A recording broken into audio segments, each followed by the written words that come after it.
ఆమె చదువుల తల్లి. ప్రాణాల్ని కబలించే క్యాన్సర్ మహమ్మారితో పోరాడుతూనే పరీక్షల్లో అత్యధిక మార్కులు సాధించి సరస్వతి పుత్రికగా నిలిచింది.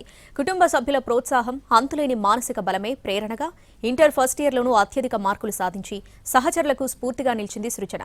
కర్నూలు జిల్లాలో సరస్వతి పుత్రికపై ప్రత్యేక కథనం. బ్లడ్ క్యాన్సర్ పేరు వింటేనే అందరూ వణికిపోతారు. మరి అలాంటి రోగం వచ్చి దానికి ట్రీట్మెంట్ తీసుకుంటూ పరీక్షలు రాయడం అంటే మాటలు కాదు.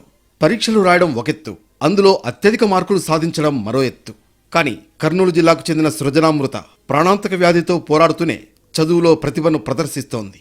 ఇంటర్మీడియట్ ఫస్ట్ ఇయర్లో 440 మార్కులకు గాను 420 మార్కులు సాధించింది. డాక్టర్స్ పర్మిషన్ తీసుకొని, స్కూల్లో ప్రిన్సిపల్ మేడం పర్మిషన్ తీసుకొని మార్నింగ్ ఎగ్జామ్ రాసి ఆఫ్టర్నూన్ రేడియేషన్ ట్రీట్మెంట్ తీసుకున్నా. తర్వాత 10th 493 మార్క్స్ స్కోర్ చేసిన.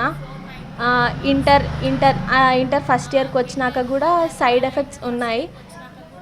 కాలేజ్కి వీక్లో ఒక 2 days 3 days వెళ్ళినా. ఇంకా మొత్తం ప్రిపరేషన్ ఇంట్లోనే జరిగింది.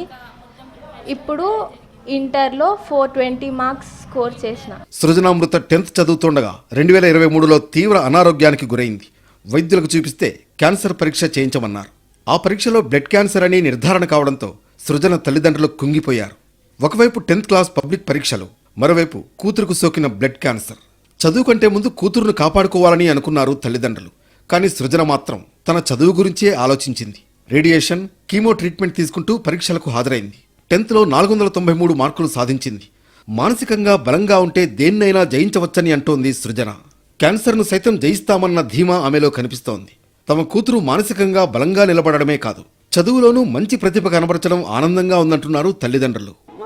అంటే మేము ఎట్లా బాధపడతామో ఆమె సఫర్ కాకుండా మమ్మల్ని కూడా మోటివేషన్ చేస్తూ బాగా చదివిందమ్మా. ఫస్ట్ క్యాన్సర్ అంటేనే ఎట్లా మామూలుగా భయపడతారు, కానీ అట్లా భయపడకుండా క్యాన్సర్ కూడా ఇప్పుడు మందులు అన్ని ట్రీట్మెంట్ వచ్చినాయి.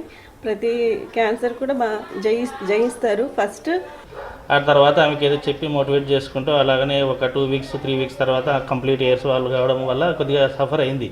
తర్వాత నుంచి మరి మోటివేషన్ చేసి మరి నిదానంగా చదువుకోవడానికి మరి ప్రిపేర్ చేయడం వల్ల మరి చదువు మీద ధ్యాస పెట్టి అట్లనే గెయిన్ అయింది. అప్పుడు ట్రీట్మెంట్ అవుతున్నా కూడా 493 తెచ్చుకునింది 10th క్లాస్లో. మరి ఇప్పుడు కూడా సైడ్ ఎఫెక్ట్స్ ఉంటున్నాయి, అన్నీ ఉంటున్నాయి.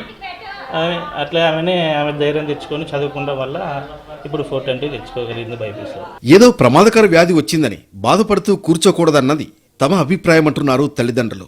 పిల్లలకు ధైర్యాన్నిస్తూ వారిని సమస్యలతో పోరాడేలా చేసే తెగువను అందించాలని సూచిస్తున్నారు. మరోవైపు ఇంత ప్రమాదకర వ్యాధితో పోరాడుతూనే మంచి మార్కులు సాధించిన సృజనామృత తమకు స్ఫూర్తిదాయకమంటున్నారు సహచరులు.